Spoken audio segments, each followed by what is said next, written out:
Assalamualaikum warahmatullahi wabarakatuh. Saya Salsabila Syifa Abiyah, NIM F1S1 19022 dari Prodi Sistem Informasi Universitas Jambi. Di sini saya akan menjelaskan materi tentang konsep Supply Chain Management untuk memenuhi tugas ujian tengah semester mata kuliah Supply Chain Management. Persaingan bisnis yang semakin ketat menjadi alasan yang kuat mengapa setiap perusahaan harus mempunyai sebuah formula yang diyakini mampu memenangkan mereka dalam persaingan keunggulan produk. Di awal tahun 90-an, sebuah metode dalam manajemen rantai pasokan menemukan titik cerahnya, yaitu Supply Chain Management atau SCM telah menjadi penemuan penting yang berkembang pada saat itu. Supply Chain Management adalah sebuah proses yang mengawasi dan memperhatikan alur dari perjalanan bahan baku hingga menuju kepada konsumen.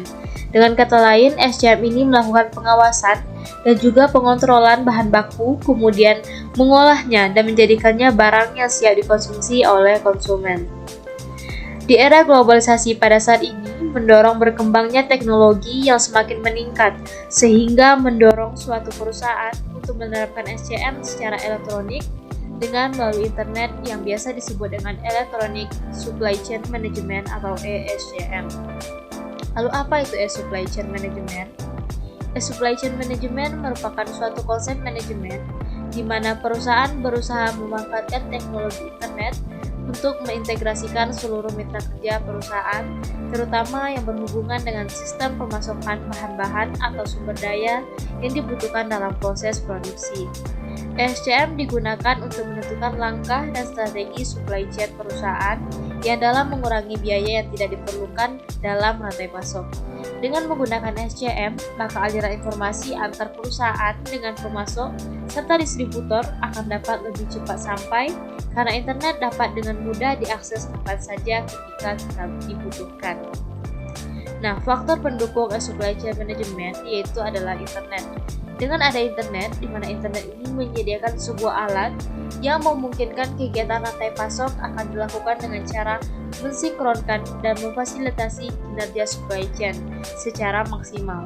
Manfaat positif dari mengintegrasikan internet ke dalam manajemen rantai pasokan pada umumnya lebih besar daripada risiko dan biaya yang terkait.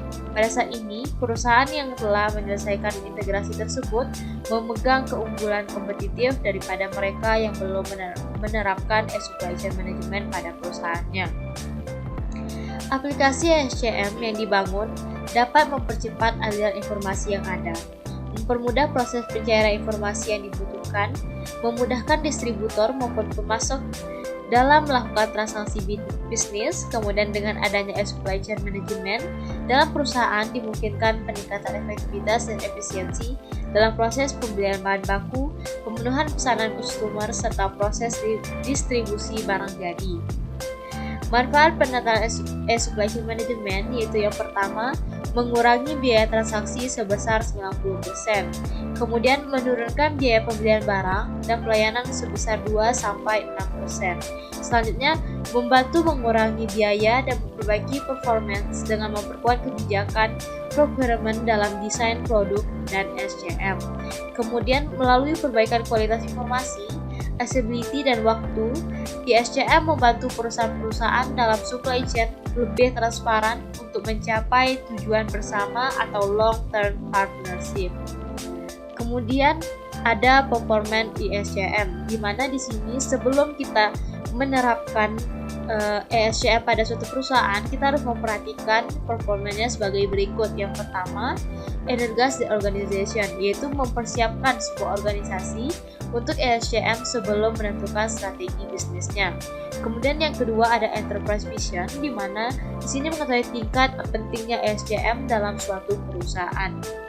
Selanjutnya yang ketiga ada supply chain value assessment, di mana di sini mengidentifikasikan dan memberikan prioritas yang akan dipilih sehingga memberikan keuntungan besar terhadap suatu perusahaan. Nah, yang keempat ada opportunity identification, di mana di sini memprioritaskan alternatif dari SCM dan kita di sini dapat melihat pemetaan peluang dari SCM. Nah, selanjutnya yang terakhir ada strategi decision, di mana setelah pemetaan peluang dari SCM selesai, sehingga perusahaan dapat memulai suatu proses perencanaan untuk penerapan di SCM pada perusahaannya. Nah, ada komponen dalam supply chain management, di mana yang pertama adalah supply chain replenishment, di mana ini proses yang berkaitan dengan bagaimana para pemasok saling bekerja sama menyediakan produk-produk atau bahan-bahan yang dibutuhkan oleh perusahaan sehingga memenuhi target permintaan. Kemudian selanjutnya ada collaborative planning, di mana proses ini memfokuskan diri pada aktivitas perencanaan yang berkaitan dengan operasi, produk, inventory, dan distribusi yang bekerja sama mengetahui objektivitasnya masing-masing untuk mencegah adanya konflik sehingga menyebabkan tidak tercapainya kebutuhan pelanggan.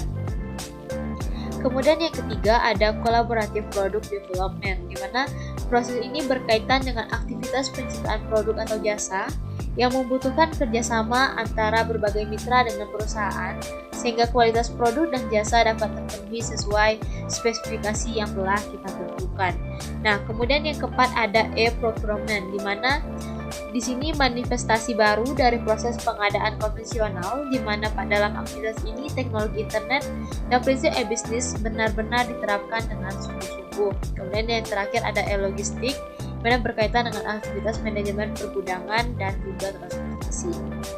Nah, dari materi yang telah saya sampaikan dapat ditarik kesimpulan bahwa perkembangan teknologi yang cepat membuat persaingan global yang terjadi tidak lagi menjadi persaingan antar perusahaan, akan tetapi sudah menjadi persaingan antara strategi SCM. Di SCM menjadi sebuah alternatif strategi SCM yang bisa dipakai untuk meningkatkan persaingan global. Aplikasi SCM yang dibangun dapat mempercepat aliran informasi yang ada di sepanjang rantai pasok, mempermudah proses pencarian informasi yang dibutuhkan, memudahkan distributor maupun pemasok dalam melakukan transaksi bisnis tersebut. Nah, aplikasi SCM ini dapat memberikan solusi atas kendala yang dihadapi oleh suatu perusahaan. Jika sebagian orang berpikir bahwa SCM hanya sebuah sistem yang menganalisa kelemahan dan kelebihan sebuah perusahaan, maka sebenarnya SCM adalah sebuah strategi yang merangkum keseluruhan pertanyaan seputar analisis perkembangan strategi operasi, manufaktur, dan jasa. Karena SCM tidak hanya membicarakan penghematan biaya atau efisiensi, tetapi juga membicarakan tentang transformasi media yang mereka gunakan yang berbasis pada responsiveness. Nah, ini merupakan sumber dari materi yang saya sampaikan tadi. Kemudian saya tutup. Wassalamualaikum warahmatullahi wabarakatuh.